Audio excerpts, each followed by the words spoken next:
Good evening. My name is Peter Gray, and I have the honor and privilege of being the founding principal of Millennium Charter High School. And to start this evening's segment on the spoken word and poetry off, I have a Millennium High School student, Miss Carolina Pantoja, and she would like to perform a poem for you. Carolina. Okay. This poem is called "It Was Just a Mistake." I'm in so much pain, I can't find my blades. It was just a mistake, not knowing what's gonna happen next.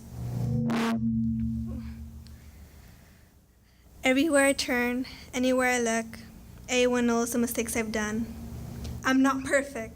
I make mistakes every day, and I have to deal with them. My house is a prison.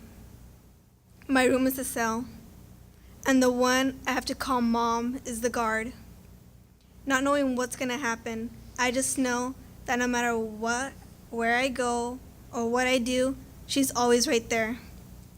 I'm not perfect, I make mistakes, I can't be a perfect daughter. I never am, and I never will be, 'cause I'm never gonna be perfect. I am me, you are you, what could I say? I make mistakes, everybody does. No one's perfect. It was just a mistake. Every day, there's a mistake that I do.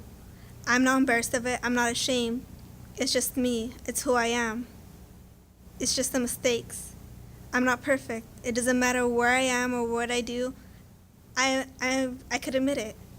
I make mistakes, not like other people who are ashamed to say it. But I'm me. I'm proud to make mistakes because it lets me learn for the new lessons that come in life. Thank you very much, Carolina. That's wonderful. Now I'd like to bring up Marcus Cabrera. Marcus writes the Art Beat column for the Monterey Herald. Hey, Marcus, how are you doing tonight? I'm good. Thank you. Thank you very much. I'm good. Thanks. Well, I'm really glad that you're here because part of our partnership with the Monterey County Herald will involve people such as yourself bringing what we have in the community to the youth who attend the school and taking things back out into the community for all the youth of Salinas. I'd like to start just asking you about your approach to the spoken word and to writing and how you found yourself being a writer. Well, the journey for me began as a high school student at ALSAL, and I was into rap music a lot. And I remember my freshman year, actually it was my sophomore year, our teacher was giving me journal assignments every day. He had to write something based on whatever he wrote on the chalkboard. Mm-hmm. And during those journal assignments, I kind of got off what the normal assignment was, writing an essay, and I wrote it in kind of a rap form a couple of times.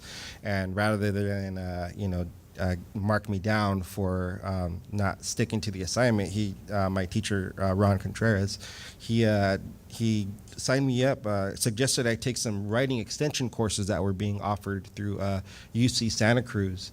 And this is my sophomore year, and I remember going to these writing extension courses on Saturdays at Cesar Chavez Library. And the teacher there happened to like hip-hop music, rap music, the same way I did, and she was into some of the same artists that I was into, like Ice Cube and Public Enemy. And so she would give writing assignments because she saw my interest in there, and she would give me writing assignments about these artists, and I would write, and she was really impressed, and she was really encouraging. And the summer before my junior year of high school, the Salinas Californian was offering a spot on their teen news staff, which was a bi-weekly page called Attitudes. And after doing those courses, I just had the confidence to apply, and I was hired, and I worked at the Californian my junior and my senior year. I started writing a column about teen achievements my senior year, along with another fellow teen writer named Sierra Rendon. And after I graduated from high school in 1994, I was hired in the fall as an interim education reporter at the Californian the week of my 18th birthday. Wow. And so that was in fall, November 1994. When I was 18 years old, I turned 36 last November, so that marks half of my life that I've been a professional journalist. And to think that it all began and pivoted on the one high school English teacher, Mr. Contreras, Yeah. who saw that talent in you and directed you toward that. That's Yeah. amazing. And I love sharing that story at writing workshops. I do a lot of youth outreach. I love sharing that story because, you know, it started with just a simple love of rap lyrics, you know, and lyricism. And, you know, I was able to turn that into a professional writing career. And that's the one thing I like to encourage among the young people that I talk to and that I work with, is that you can get a career. You can make a career out of this. This is the same, you know, kind of craft as working in construction, you know, or working in the trades. You know, it's a skill that you got to develop, and there's a job market out there for it. If you give it that kind of approach, I knew at a young age. I read this in a Stephen King novel somewhere, but the narrator, one of the turn-ons for him being a writer was that he could put writer on his tax returns. And so I knew at a young age that that's what I wanted to do on my tax returns. I want to be able to put writer, and that's what I've done every year since I was 18. So. That's really great. For the school, for me as a teacher, because this is an opportunity for me to be not only the principal of the school, but to be the English teacher as well. For me, it's about helping young people to find their voice, because everybody has a voice and everybody has stories that are worth telling. I took a class years ago at Cabrera from a professor named Kirby Wilkins, and he opened the creative writing class saying that you know, the only difference between someone who could call themselves a professional writer and you or anyone else is very simple. Everybody has at least 6 really good stories that are worth reading, that are worth telling, that are worth putting into the world. And the only difference between you and somebody who's a writer is maybe they have more than 6.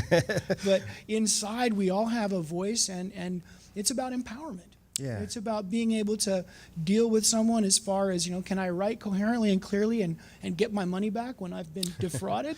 Can I express myself to someone that I care deeply about? Right. Can I find a way to take the pain or the experience or situation that I'm in and craft it into something that everyone can share? Absolutely. 'Cause that's what writing is about, and that's the power of it, and it's the way we're judged too. Yeah, You know? no, you nailed it when you mentioned storytelling, and that's, you know, what I've made my livelihood off of, is telling people's stories, you know, and my work. I'm a features reporter at the Monterey County Herald, and my every day I'm just trying to tell the story of the community, to tell the story of the individuals in our community who are you know, leaning on the creative side. I do a lot of arts and entertainment writing.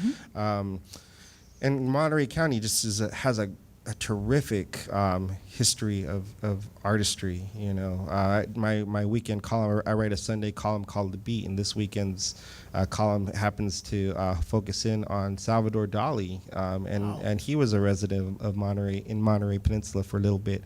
And some of the work that he did out there, and some of the crazy stuff that he pulled off, and you just think the way I worded it in my column is, you know, my paper has had this great history of arts journalism, you know, and I'm so blessed to be able to continue that tradition, that long tradition of being able to tell people the stories of the artists in our community, to be able to tell people about all, you know, just give a context to all the amazing artwork, all the amazing creativity that's present here in Monterey County, because, you know, it's there. We're world renowned because of our artists, you know, people like Clint Eastwood, you know, who live in our backyard. You know, people like John Steinbeck, of course. You know, Dustin Lance Black was who was an Oscar-winning North High School. Is a North Salinas High School graduate. You know, it's continued, it's carried on. This is, you know, such a wonderful area filled with creativity, and what you guys are doing here with Millennium, you guys are kind of going to nurture that and harvest that, and, you know, be able to give young people the skills to tell those stories, and on modern platforms, and people be able to you know, to have access to them, you know, worldwide now because of the digital, the internet and everything. And it's really important that the youth of Salinas need to be able to represent Salinas and to present what's really happening, and to get the story of people that work hard, people that live, people that enjoy life, and to really create another venue for communication about what really happens in Salinas and who the people are and how we live. Yeah, totally. We're in touch with the California Historical Preservation Society. They're going to, in the spring, they're going to have a conference in Asilomar. And one of the things we're going to do in a partnership with the Preservation Society is have the kids put together videos about cultural significance and architecture and local history. And just like you were mentioning Steinbeck, he had a chance to do it coming up, 80 years ago, 90 years ago. And he was telling the story of what Salinas was then. And what we want is for our students to tell the story of what's happening now. Absolutely. And keeping it real. And those stories will still be relevant 80 years, 70. We're coming up on the 75th anniversary of the Grapes of Wrath. Right. So those stories, the story of Salinas now, is being documented by this generation. And luckily, you guys are going to be on the forefront of helping these people craft those stories. And, of course, I brought a couple of young storytellers here today, Good. So we have two poets with us, do we not? That's we have, right. That's right. Samuel and Brendan. Samuel and Chris. Yes. So we want to introduce them? How about Samuel? Could you come up, please, Samuel? Yeah. Samuel, could we start by, I have another mic for you. Oh, that works. One of those awkward better. live television moments. Yeah. So, Samuel, can you tell us a little bit about, we heard Marcus talk about how he became inspired to write from a high school teacher. Can you talk to us about what brought you to the place where you felt like you wanted to write, that you wanted to express yourself using the written word, and what it means to you? Well, in all honesty, growing up, I was never really into, the English language. I didn't care for the course, but my junior year, I met my senior year actually, I met some individuals, Mavie and Chris, and they urged me to, take up this spoken word competition it was held at Salinas High School. And I said, why not? I had played around with writing. I had, read, all of that stuff, but I never really thought of it as a sort of career possibility. Like, it always seemed sort of out of reach, the liberal arts. But, hearing Marcos's story and all of this truth about John Steinbeck, sharing the story of not only himself and what he wants to share, but that of everything going on around him, it really opened my eyes to the possibility. So that's how I came to take writing that extra step forward. And what kind of writing do you like to do? Do you write poems or stories? What do you like to do?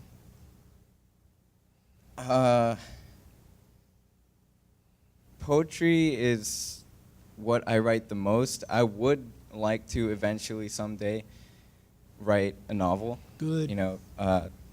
Marcos mentioned Stephen King, and he is one of my favorite authors as Mine well. too. Yeah. How can you not love a guy like that? Yeah. You'd have to be sane to not love a guy like that, really. But yeah, he's a big influence in my writing. Really dark motifs, and I would like to carry some of that into my own style. Mm-hmm. So do you have a piece that you could share with us right now? I do, actually. I wrote this for the spoken word competition in spring, and I haven't recited it since, really. But You want You want to use the stand? Oh, You could. yeah, I Here, could. I'll take that. So this is a piece I entitled "How I Grew to Hate the Mirror." Go ahead and take a peek, but it's easy to get lost if you look for too long. Scars await survivors, pain for those who are still alive. Your views are shattered, but unscathed remains the mirror. Not a source, but a spyglass through which you peer, searching for value with the growing sense of desperation. But let me be the first to tell you that value is just a matter of subjective judgment. Here, If money was designed to provide the means for measurement, then tell me, how much are you worth? Do your insecurities burn brighter than your confidence? Regardless, both caught fire, sparked by the same self-centered tendencies. Your self-righteous self-criticism growing thick in the air, let the last bit of reassurance suffocate and be left alone. A drone fueled by self-contempt, all but aware of the burning furniture. Even those who have fed the flames have fled from here. These walls plead, but the voids shout. Hear it all, but don't spend a second to listen. Your hands swollen still drip with the gasoline, but the heat denies your angry tears the same right. Just as a rhyme and reason slip into the deep recesses of your mind, is this not what you wanted? I need not tell you that there is no crueler a beast than that which dwells beyond the glass. And there she stands, leaning in the frame of the door, tracing every line of your body with those terrible eyes. Trapped by her glare, each breath grows more and more shallow. Sores riddle the inside of your mouth.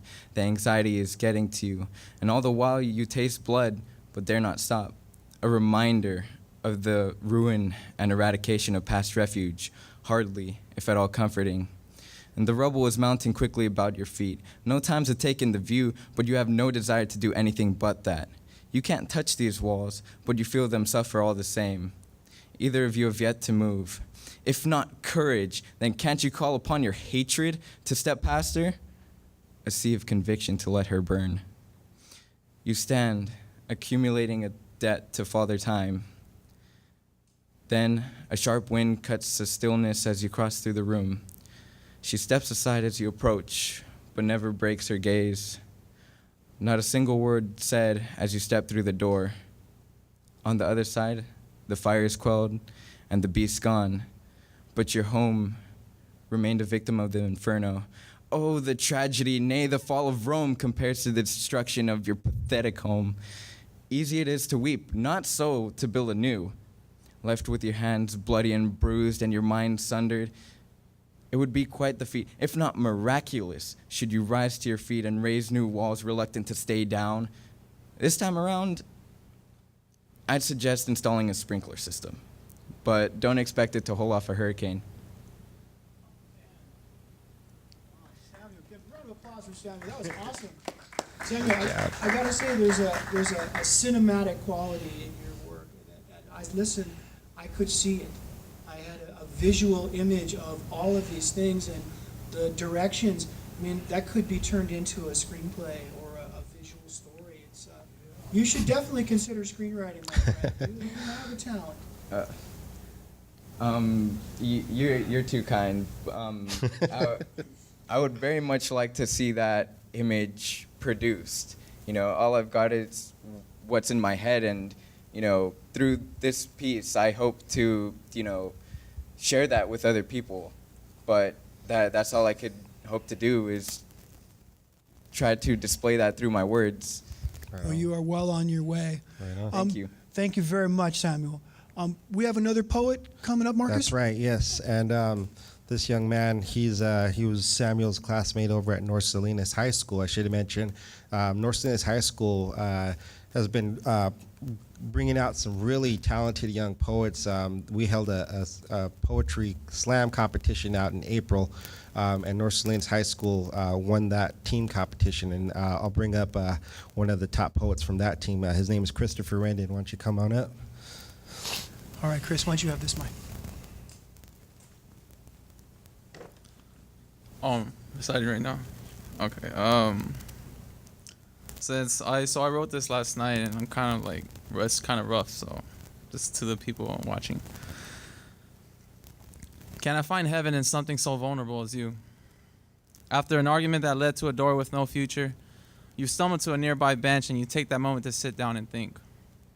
Your voice limps onto the roller coaster winds of a deep breath in order to produce words to speak. Yeah, you feel your heart is being crushed by the weight of pain you carry. The man who stood uncertain about you begged of you to never wear your heart on your wardrobe, so you bare naked for them, only to find out that your choice is the reason why they left. Did you ever feel appreciated? Did you ever feel beautiful enough? You opted to find a soulmate that would care for you, someone who threw out passion behind compliments to ensure you they loved you, but you spent too long looking. Look what the battle for love has caused you to lose. A white smile that once held the light of Helios between each teeth, bringing a needed disturbance to the dark hours in men's dreams. A mind rooted under the bark of wisdom and knowledge, falling victim to not understanding the twisted schemes a few may have. A laugh that spoke of vibrant feelings over a lazy joke. Lips that gave open kisses to wounds and healed the bruises of men's ego. Now tell me, has silence overwhelmed you? Is your tongue having a memorial for words burying your throat under thick saliva? Has anyone attempted to become the crutch to the broken whistle that you sing? Your personality captures decades of beautiful symphonies. Why do you leave sidewalks to become holy grails to unworthy men? Understand that they are too blind to love you for who you are. You can imprint in braille everything you want, send kisses and letters, yet who knows that the guy you choose will ever be what you need? Now tell me why God has not found a man to treat you like a queen. Are you too good to be true? Can I find heaven in something so vulnerable as you? Let me be the one who embodies those feelings of first times, from the first time you said hello to a crush and made sure you didn't embarrass yourself. From the first person who made you engulf the sky and have butterflies fly freely in your stomach. To first conversations that has a voice suddenly becoming a security system for you. To your first date, where you drenched in the perfume of nervousness, and then to only be provided with consolation of late nights through a first kiss. Going home to crop the picture of lips touching, claiming it to be the best night in a long time. Let me be the one who rewrites the stories and recreates feelings. Let my arms shelter you from cold nights, my hugs be the fireplace for your shivering body to treasure warmth. And let us grow, you and me, us, grow into something undetainable. As the story of vulnerability turns into a story we both want to hear. Can I find heaven in something so vulnerable as you? I have. I believe I found the heavenly gates and granted myself access to the idea of being your man. The emotions that hanged on clipped wings is finally taking flight out of my body. You carried that once lost smile along this journey to find happiness. It dragged itself onto my shoulders and we taught it how to curve upwards again. Once done with that, you would hand me down your smile as a gift and make me confess to others, you are the reason why I have one on my face. Your invitation to a happy home is found in your mother's meals, as she feeds me a banquet full of support and acceptance, something I try relentlessly to find in my own home. You brought property in my state of consciousness, and I rarely go a day without seeing you. Appreciation has covered bones whenever I make movements for you. Rib cages have opened itself to become a home made of jungle gym bars. I made blueprints to a skyscraper full of love, and if I ever free fall from the top, I have painted an image that I'll parachute myself into your arms. Although my love hasn't mustered enough courage to reveal itself just yet, I'm glad we are spending time like it's recess. We're having fun, but I'm just waiting for class to begin so we can teach ourselves how to love and move on from just being friends. But the question is, are you happy? Did you find heaven in something so vulnerable to finding love as me? Chris, that was amazing. Can you tell me just a little bit about the inspiration for that work? Because I conjured an image in my mind as you read. Tell me about the lady. Well, it was pretty much like just personal experiences of how I tend to go for girls who are vulnerable, and it's not just because like, oh, that's it's easy to me to get at them or anything. It was just I hate seeing people like that. I hate seeing people sad, and I want to do something to like, to not see them like that, so make them happy, and I can share my happiness because I'm pretty much a happy guy all the time. Wonderful. Right. And I try my best to, share that with others. Wonderful. Well, thank you very much for coming up and sharing. You're a brave man. Appreciate it. Thank you. All right. Thank you. All right. So, Marcus, I was hoping that you could bring us on back. We have just a few minutes left, Sure. and share some of your work. I'd love to. That would I'd be really love to. cool. All right. This is a poem for the homeboy Mikey, a true East Sider, holding out all the brothers and the sisters in the hood. Because when my time has come to take that sunset cruise and I've made my peace with life, burn my body up in a fat cloud of smoke and sprinkle my ashes all throughout the east side of Salas. I still don't know what it is I believe. My wife thinks I'm caught up in the lies, but one thing's for sure, when it's my time to go, I want y'all to bury me in the place that I call home. So sprinkle me, man. Sprinkle me. On my block, countryside, in my spot, the Min, where we used to serve suckers dime sacks and twomps. And don't forget about them $5 blunts, hustling stuff a million miles from my block, on where homies running hides when they're trying to duck the cops. Sprinkle me, man. Sprinkle me on that soft, brown, fertile soil. La Madre Tierra's crescent womb, the lettuce fields where I want to rest next to my people, breaking their tired, twisted backs so rich folks in executive jet planes can eat a fresh, healthy salad. Picked by and seasoned with the valley's finest salt of the earth. Sprinkle me, man. Sprinkle me in front of Alisal High School of Hard Knocks, where I had to go heads up with my own homeboy after word started spreading around the east side that, hey, Holmes, ain't that one vato that grabbed up on your old lady? I didn't even want it to go down like that, but sometimes it bees like that on the east side of Salas, and that's where I want to be. So sprinkle me, man. Sprinkle me in front of the corner liquor store, where hypos and vatos locals hustle at ish, trying to get loose change from children of the sun coming through to buy sodas and candies and 40s, and big up to them homeboys for keeping all that stuff in order. And man, yeah, I don't even know why I trip out like that. That's just the east side to me. I want to be laid to rest next to all the chavalitos and the tecatos and the baby's mama's drama and the little carnalitos crying for leche y amor y comida, and a father locked up in the county jail D wing, counting the days and the many, many ways that the hood could take a young brown brother under. I want to be swallowed whole and digested slow in that big brown belly mixed with all the cagada and the love, silly pride, bullets and blood, and a cold tear rolling down a soft Mexicana's cheek. Check this out, y'all. I want you to take that all up, chop it up real nice, roll it up real tight, light it up, and then pass it around so that way all the other homeboys and homegirls can get a puff, puff, pass. Because when my time has come to take that sunset cruise and I've made my peace with life, burn my body up in a fat cloud of smoke and sprinkle my ashes all throughout the east side of Salas. Wow, amazing. That's great.